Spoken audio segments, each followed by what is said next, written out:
Welcome back to Generals and Napoleon, episode 45, the Battle of Waterloo, with special guest and Waterloo tour guide, Marcus Cribb.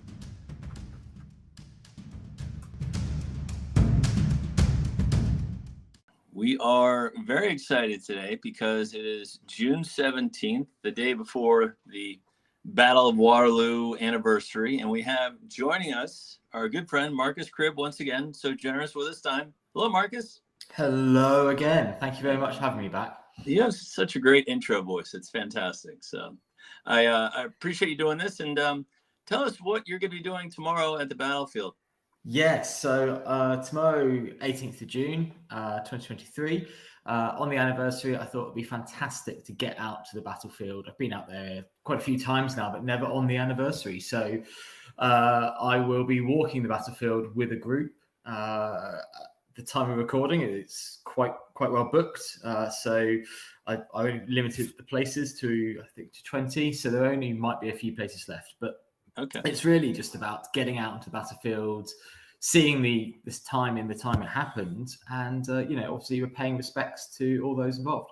Yeah, it sounds wonderful. And for those interested in more exploits of Marcus, you can go to dukeofwellington.org. He has another tour coming up in September in Portugal and Spain, correct? Yes, another one over there with classic battlefield tours and historian Dan Hill, and we are going to so many battles there, from the sieges of Badajoz and Ciudad Rodrigo, Porto, lines of Torres Vedras. Yeah, we're squeezing a lot, but not too much in, basically, and I'm really looking forward to that one. Yeah. So please do, check that out, or as always, come and find me on Twitter. Yeah, I'm still working on getting to that one. I may join you on that one. I'd love to have you there. Yeah, thank you, my friend. So I thought today, shifting to something different, because I've never done this. We're going to focus on an individual battle, the Battle of Waterloo, since it's the anniversary. And Marcus and I thought we'd do 10 myths or legends about Waterloo that we'd like to dispel or at least discuss. And hopefully my listeners enjoy it. Excellent. Yeah, this is good. Obviously, you came from doing all the marshals and generals, and now we are looking at the battles. It's Napoleon and ... Yeah, exactly. So, I guess most people know the story of Waterloo. It was Napoleon's last battle that he commanded himself. It was obviously a loss for Napoleon, and he had abdicated a second time. What is so intriguing about this battle, Marcus? Why do people fixate on it? You've got a few factors. One, it's undeniable. It is Napoleon. He is one of the big names in history, but also he is facing off against the Duke of Wellington. The two men never met. This is the closest they get to fighting a battle.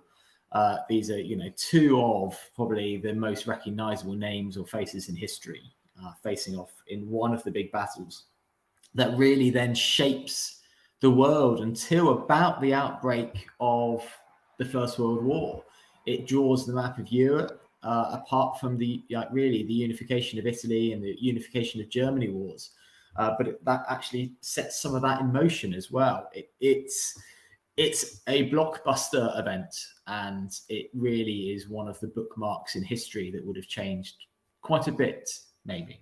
Possibly. Yeah, we'll go into that. Yeah, I was talking to Luke Reynolds about it in a podcast. He just said it's just a nice, tidy battle to wrap everything up, because it has three great captains of the age, Blucher, Wellington, and Napoleon, all going at it. Marshal Ney is there, and it's just such a final ending to such an epic, era, don't you think? It's actually like the epilogue. It's the postscript. So There's lots of different ways of coming at this one, but it's undeniably one of the most fascinating moments. And it's also got the most what ifs on history as well. Probably will fascinate us forever. Right. Let's start dissecting some of those. We have 10 that I've come up with, and Marcus is going to help me discuss them. I'll add my input as well. But I guess number one that has always been a bone of contention with me, as great as the victory that it is for England, the British would have won Waterloo with or without the Prussians. I say they would not have. I don't think the Prussians get enough credit.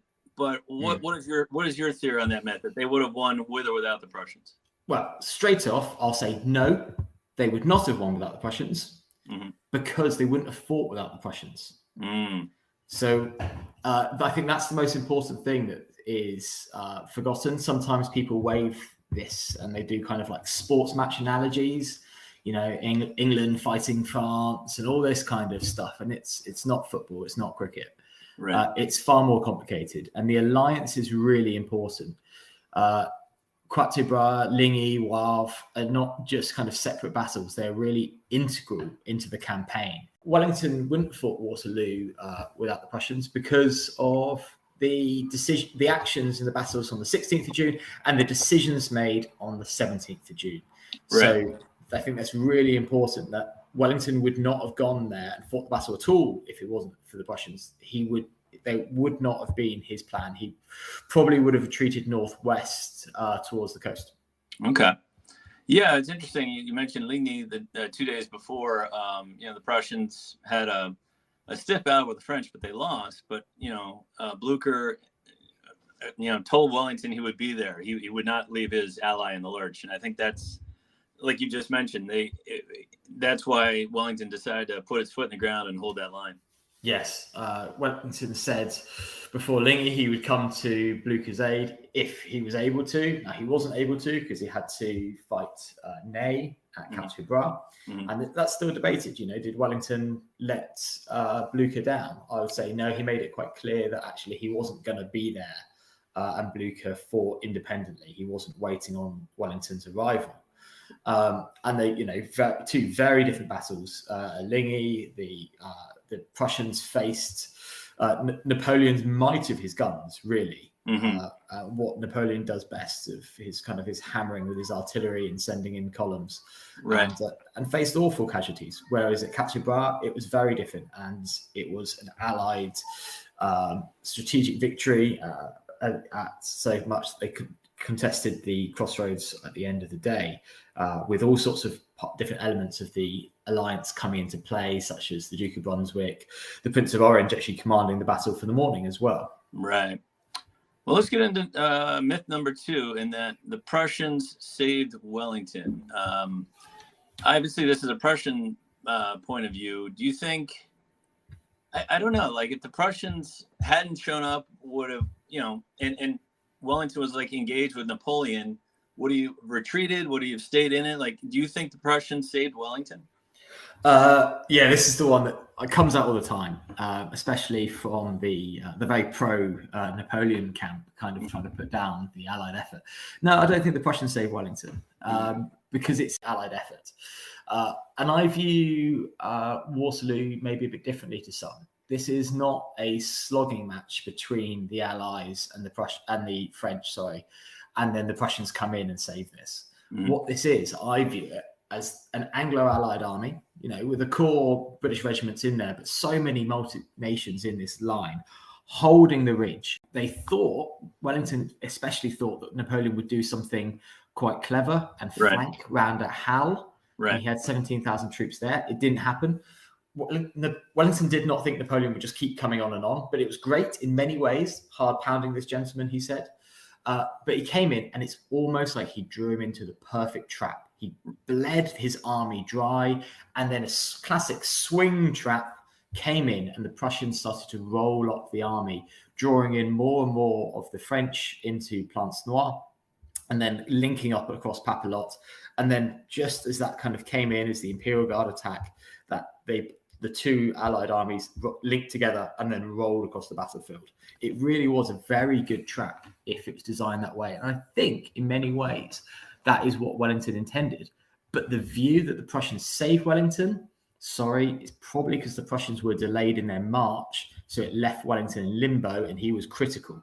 If it had happened earlier in the day, we would have just said, fantastic attack, hold, block, attack. Right. And I think when Blücher and Wellington met up later in the evening, I think at La Belle Alliance, they weren't angry at each other. They just said, what an affair. And they shook each other's hand, Yes. Yeah.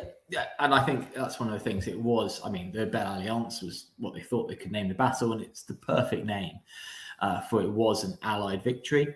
But the Prussians were sadly delayed.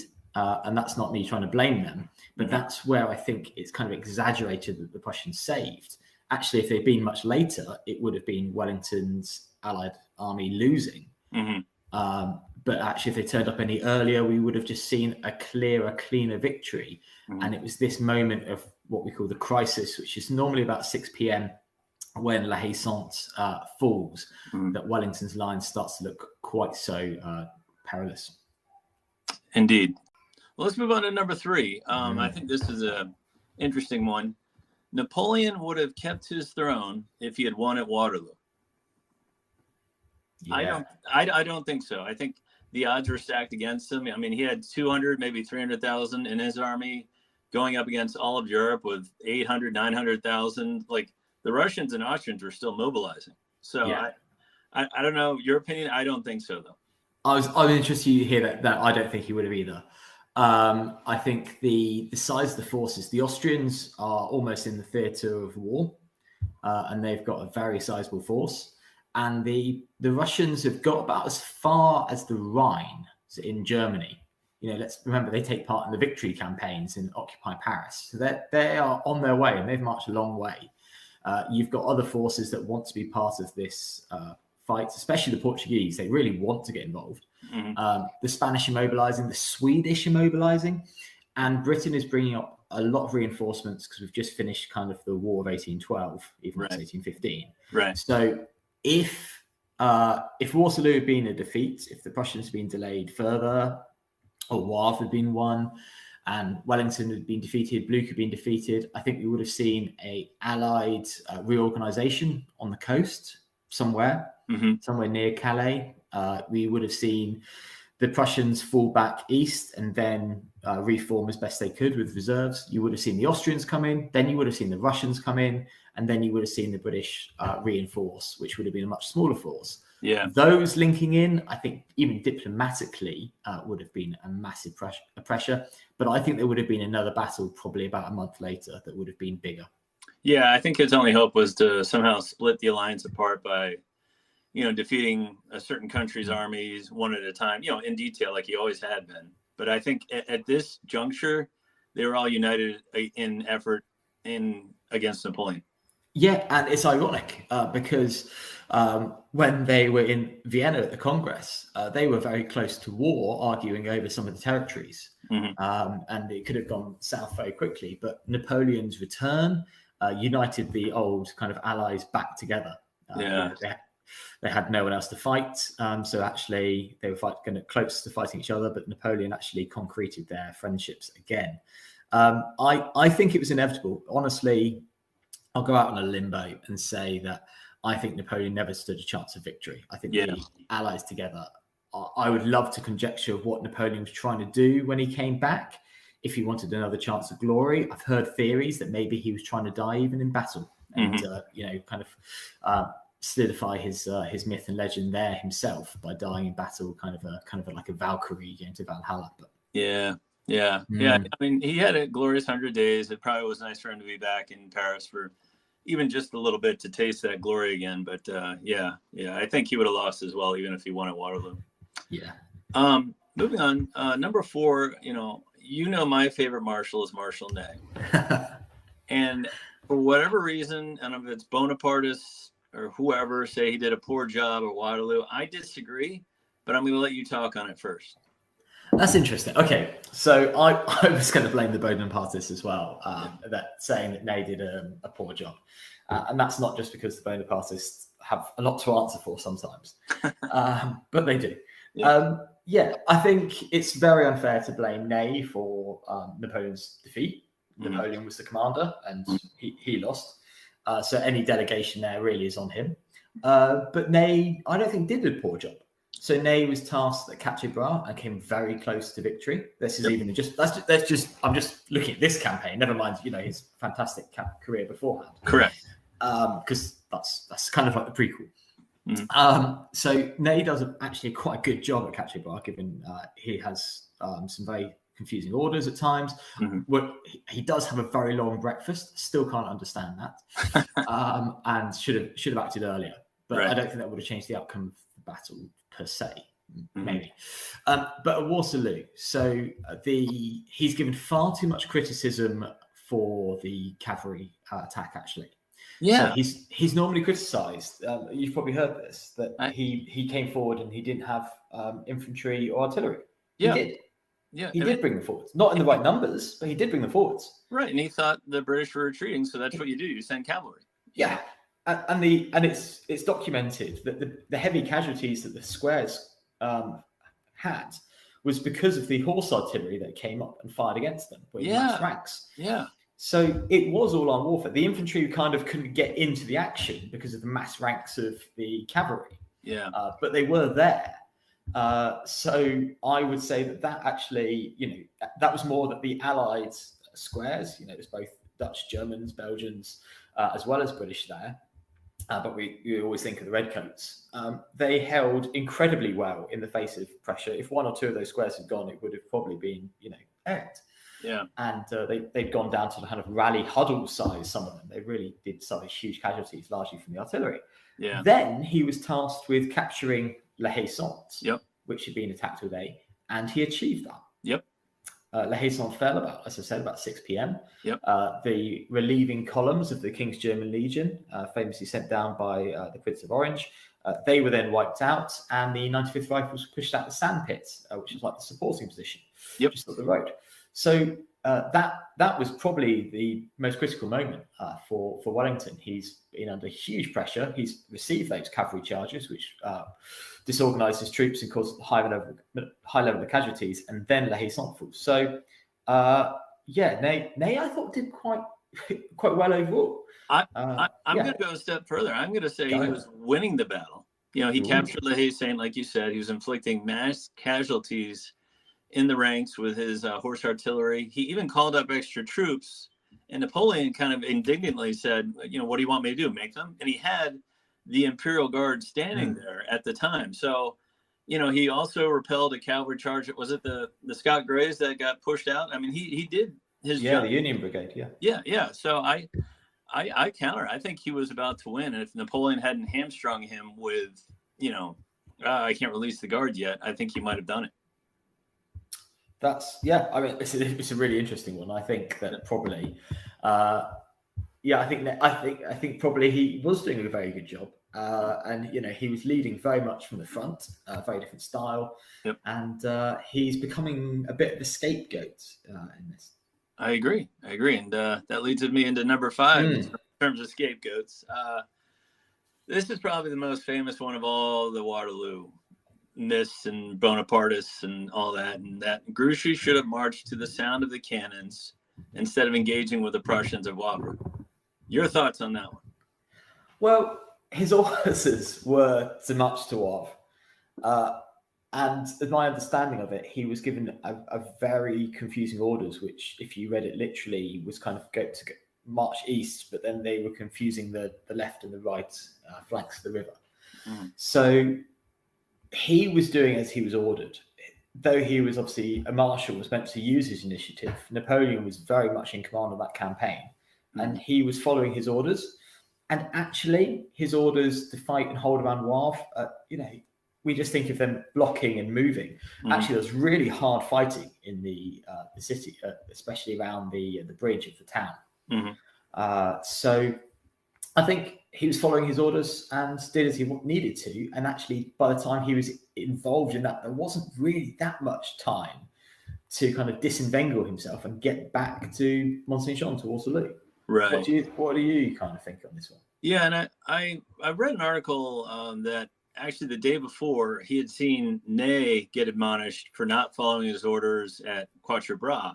And so he was probably in the back of his mind thinking, well, I better follow my orders to the letter and not deviate from what Napoleon tells me. So I'll stay here at Wavre. I hear the cannons, and I know Van Dam and Gerard are yelling at me to go back there, but I'm just going to follow my orders. And he won the battle, and he got his corps back to Paris intact. So I think he gets way, way, way too much blame on this one.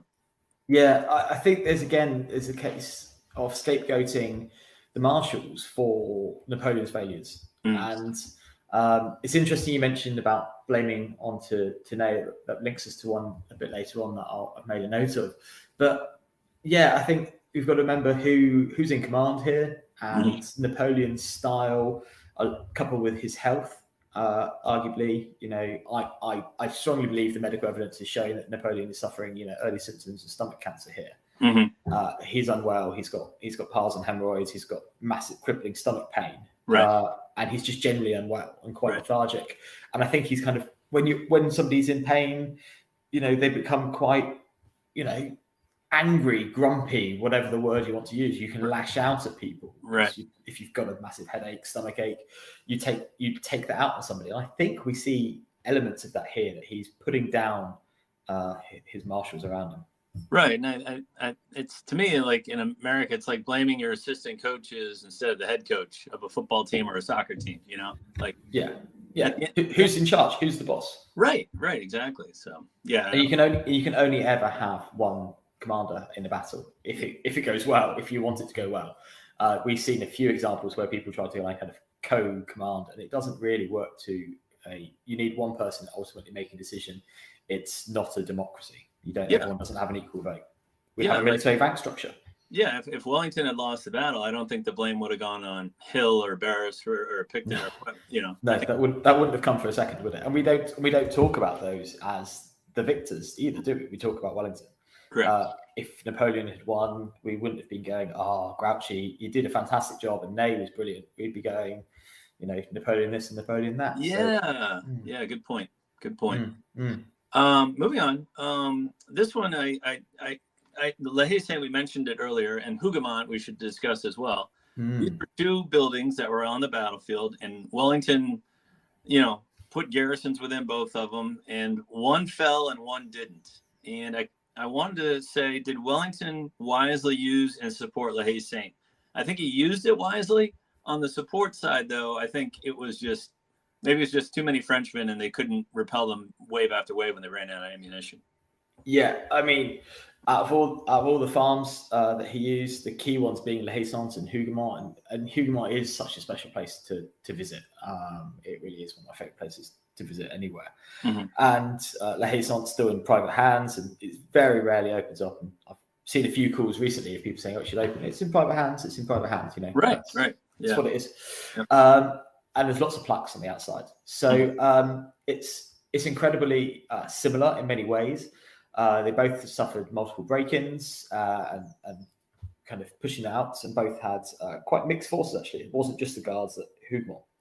There were allied forces there as well. But it's a very special place for the guards to visit. La Haye Saint being defended by King's German Legion, who were veteran soldiers, I would say kind of near that elite status. They had a mix of muskets and rifles inside, and its support. So it's supported quite closely from the ridge. It's closer to the main Allied positions than Hougoumont, which was down the Sunken Lane, and had what we'd say in the army is position in depth. So it's directly supported by the 95th Rifles in the sandpit. And what position in depth means that basically as you attack La Haye Saint, you can be fired directly upon by the sandpits. 300 yards for a rifleman.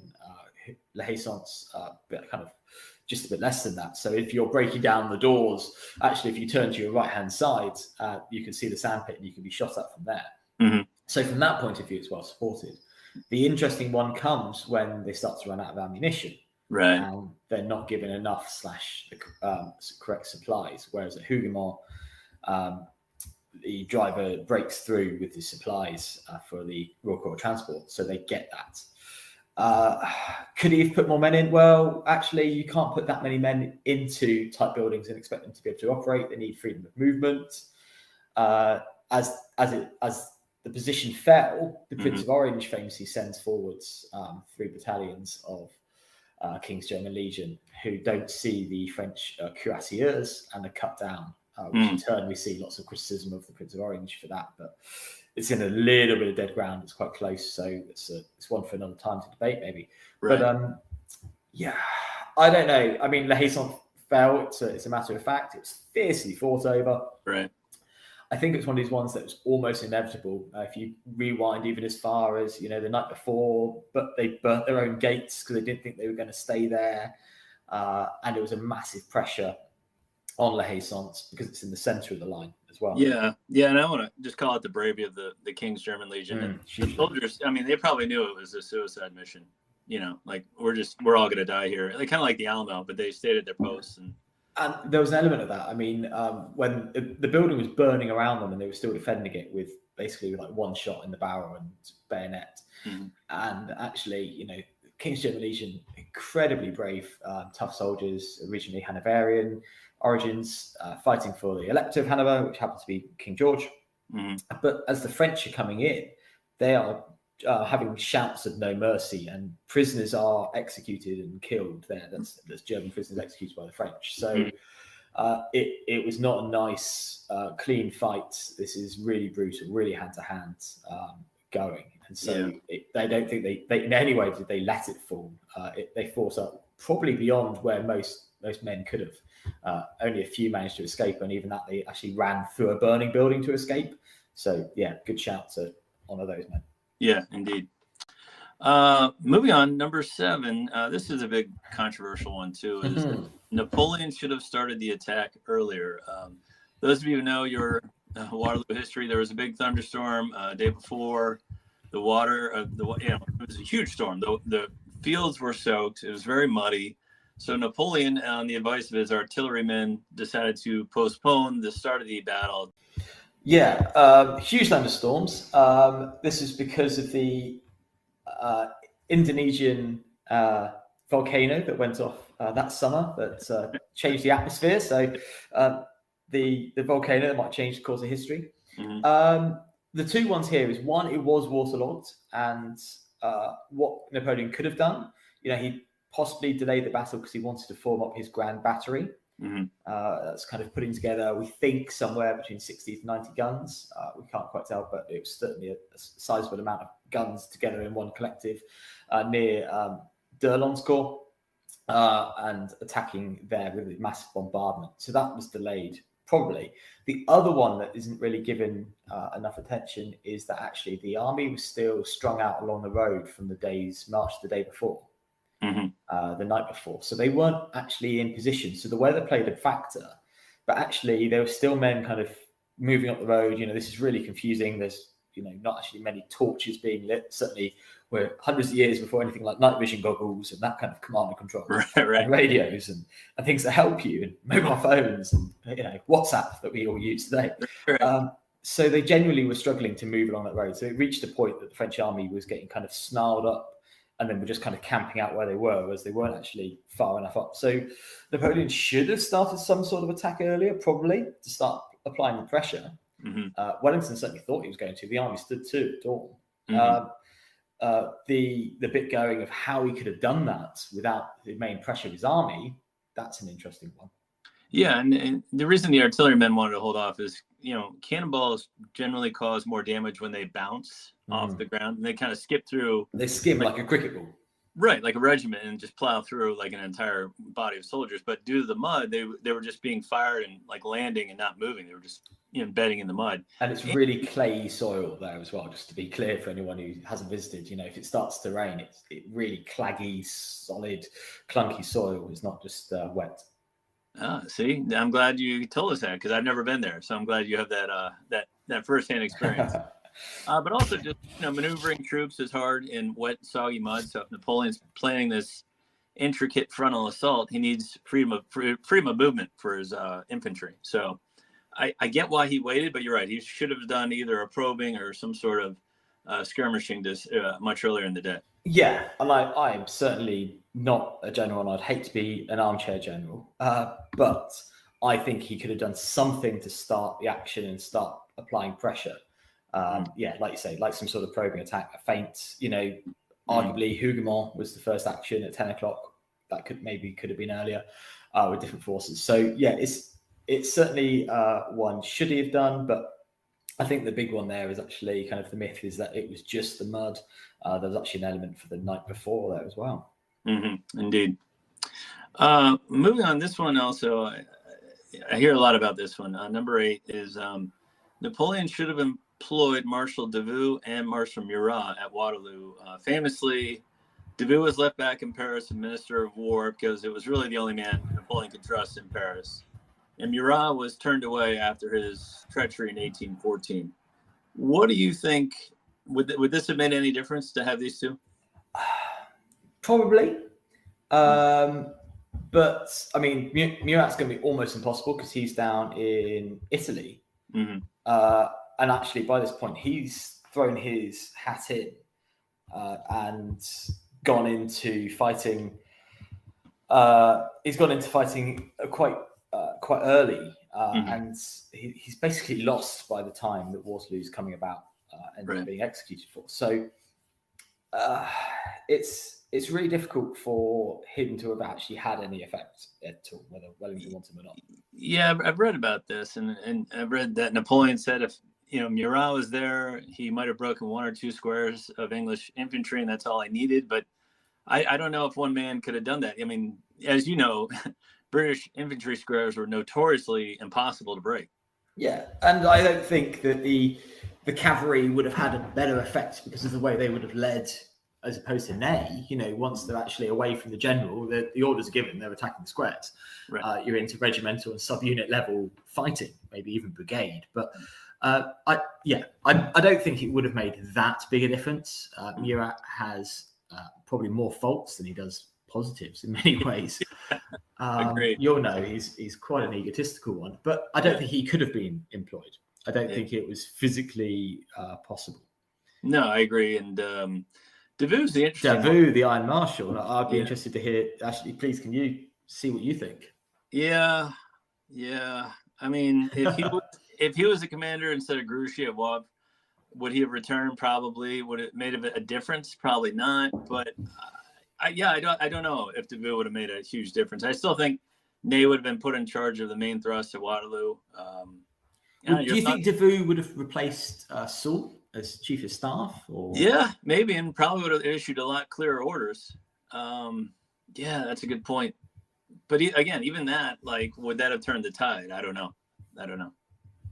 Yeah, I mean, it's really hard to know if one person would make such a difference. Yeah. There's the famous quotes there, isn't there, that Wellington thought that Napoleon was worth 20,000 men on the field. Right. 40,000 men on the field. And then Wellington's own men said they'd rather see Wellington than 20,000 reinforcements. Yeah. But actually, 40,000 or 20,000 men would have made probably as much difference once some of the action starts to take place. I think Davout probably would have made a difference to the campaign if he'd been like a corps commander. Mm-hmm. And the other one I would always, put in is Berthier and what happened to Berthier, as a very competent chief of staff and not being there for quite obvious reasons. Yeah, but again, it harks back to football or soccer. You play with the players that are available. You don't lament the guys that are injured or not on the pitch. Yeah, and I think my main one comes down to my limited military experience. A general visits you and says, "Oh, how you all doing, guys and girls? Are you okay?" And then as soon as you are back into your foxhole and stuff, you kind of forget about that. It's about the guys around you, the girls and guys that you're working with. So actually, the grand strategy, who's actually on the horse puffing you on, only has some very limited effects. When there's a cannonball coming towards you, how much is your leader really having an effect there? Right. It's about the grand strategy, isn't it? And actually, the grand strategies were quite well laid out by both sides. Right. It was then kind of the later reactions of Napoleon and Wellington that kind of, wrote history, I'd say. Yeah. And Napoleon had some very competent corps commanders, like you mentioned earlier, D'Erlon and Kellerman was with the cavalry, and there were some good soldiers that Napoleon still had on his side. Yeah, he certainly had some very good and very experienced both commanders and troops. And don't get me wrong, I'm not saying that different generals weren't important. That's not the case of what I was trying to say. No. But I was just kind of thinking. But there's some who reacted very well, and basically, I think the strategy was slightly flawed, given the fact that the counter strategy, Wellington's strategy, not Blucher's strategy, to hold the ridge and then come in. But I say that just clarify the other side, because Wellington came up with the strategy and wrote to the Prussian headquarters, and that was enacted on the 17th of June when Blucher was actually injured. So it wasn't it was part of, as much as I believe in the alliance, it wasn't Blucher at that moment. He was incapacitated. He'd fallen off his horse and hurt himself 3 times. Right. 3 times. I mean, brave man, a tough man. But yeah, would one man have made a difference? I mean, if anyone would have, it probably would have been Davout. Yeah. But then, I think Berthier, and I think a lot's got to be done for staff officers there. But the army Napoleon was given, it wasn't his most elite army, but it was actually probably better than his army in like 1813, 1814, when it was purely conscripts. So yeah. And you make a good point there that, the Grand Army was somewhat rusty. A lot of these guys hadn't worked with each other, and Marshal Soult was new to the role. And you saw even at Ligny when, was it Derlands who was marching back and forth all day between Quatre Bras and Ligny? There was just a lot of miscommunication and poor orders going on in Napoleon's army at that time. Yeah. Effectively, it comes down to what I love about Waterloo is there's so many what ifs. If it hadn't rained, if Grouchy hadn't done this, and I think that's why Waterloo will continue to fascinate us. Yeah. All right. Well, let me move on to number 9 and 10 here. Number 9 being Napoleon should have rallied his troops for another try the next day. Yeah. So we kind of get to the end of the battle. Is the troops starting to flee now? Napoleon does want to carry on fighting, but he actually heads off at quite a speed. He has to move between his carriage onto his horse, and as far as I'm aware, he actually almost gets captured by the Prussians, and they get his carriage. They certainly get his sword, which ended up back at Apsley House. And the story used to go that a Prussian soldier grabbed his sword and Napoleon unbuckled it, but I'm not sure how much truth there was in that. But certainly made for a good story. Right. So how able they were to rally. So in the follow-up, it was agreed that the Allied army, the Anglo-Allied army, was exhausted, and they were going to kind of rest and then march on the next day. The Prussians carried on the pursuit. They did things like they mounted drummers onto horses, so it sounded like the infantry were really close behind. They also executed prisoners as well. The Prussians were very brutal in that. There were rearguard actions by the French army, certainly at key bridges. I think it was almost impossible. I think the flight at about 7:30, 8 p.m. when the French army starts to break, it becomes a bit of a torrent. Should he have done? Yes, he probably should have done. And I've read that he did try. He tried to rally him on a few bridges, but I think once the invincible Imperial Guard broke, I think that just scared the wits out of the French army, and they said, enough's enough. We're just running all the way back to Paris. We're done. Yeah, I mean, that's another myth, isn't it, that the Imperial Guard fought to the last man. They didn't. Some of them surrendered, and some of them fled, and some of them fought. And seeing that, and seeing a lot of casualties on both sides, and a long day's fighting, and I think especially the troops there probably would have been under the impression that actually fighting with Napoleon, they would have been unbeatable. That Napoleon was unbeatable. This was a big rallying cry. So actually, I think they thought, it's a really tough day, but eventually we're going to win. And then that myth that they kind of thought that there was a rumor, wasn't it, that Grouchy had arrived and was attacking them on the eastern flank, and then they realized it was the Prussians, and then they realized that the numbers were coming against them, and the fighting in the town of Plancenoit was awful. Yeah, I think morale was on the down, and actually once you start to get that kind of routing fever as such, that people wanted to run. So the fact there was any rearguard action was definitely down to those more junior commanders who were able to do that. Napoleon, he should have rallied his troops. I don't think he was able to. Everyone knows that I'm not Napoleon's biggest fan. I don't think actually that's against him. I don't think he was actually able to have that effect. Yep, I agree. Number 10, it was the last battle of the Napoleonic Wars. No, but I think people it is the last huge battle. I will say that, but it's not the last battle. It's not the last battle. I mean, most immediately you've got there's a campaign towards Paris. It actually goes on into quite late July, and that campaign goes on. Napoleon himself wanted to carry on the campaign for quite a while, but it's not possible. But they fight into July, and famously Saint-Denis, a suburb of Paris. And so that carries on, that both the Prussians and the British end up down there. Mhm. So the fighting doesn't finish on the 18th of June. It does carry on for a good 3 weeks there. And, there's the wider conflict as well, I'm sure you're going to say. Yeah, no, there's some good rear guard actions. General Excelmans gives the Prussians a bloody nose. Davout still has a large army of National Guard that he can call on. But yeah, I think for all intents and purposes, it was the end of the Napoleonic Wars, even though there was a few skirmishes on some of the frontiers as well. I know General Rapp pushed back some Austrians, Suchet. Yeah. So yeah, there was other stuff going on. There was multiple forts of the French that held out for quite a while.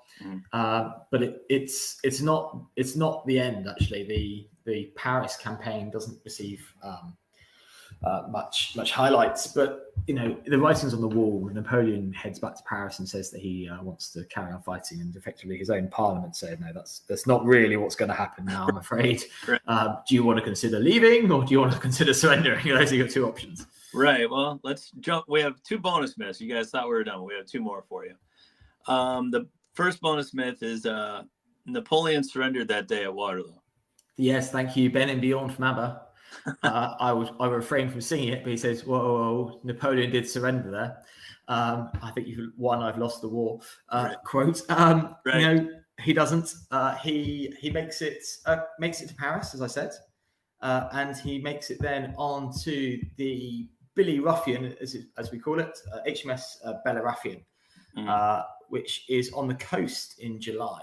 And so this is actually mid to late July.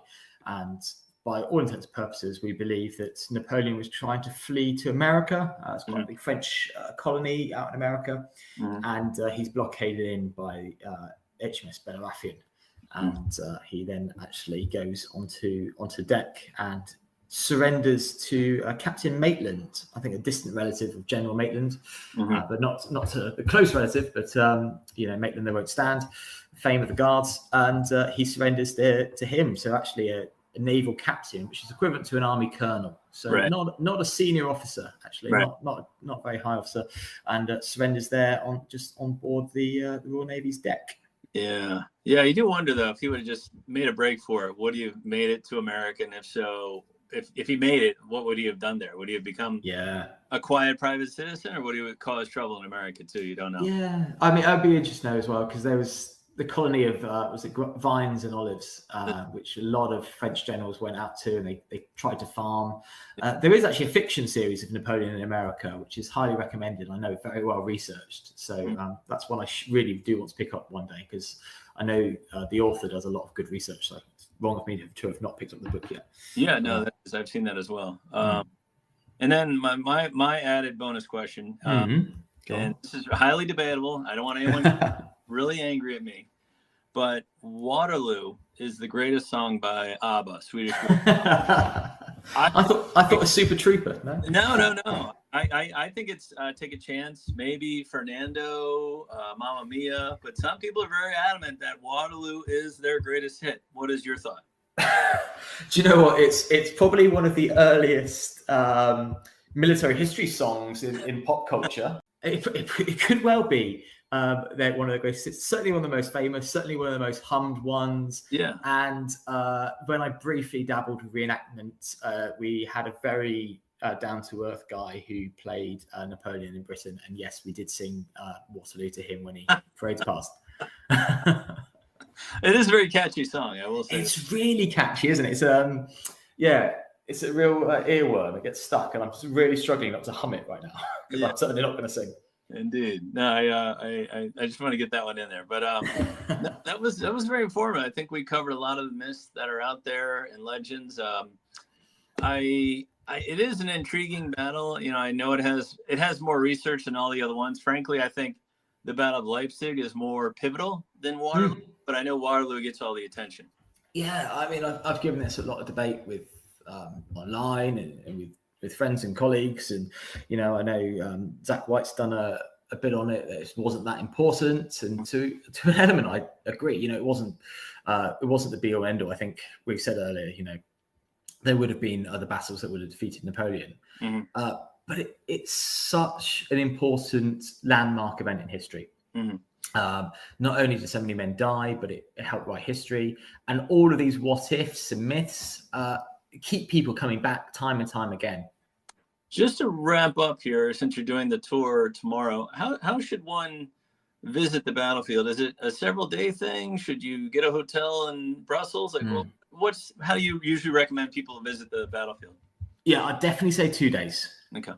2 days minimum. One day. So the summary is, if you have 1 day, you can basically go and see the main museum.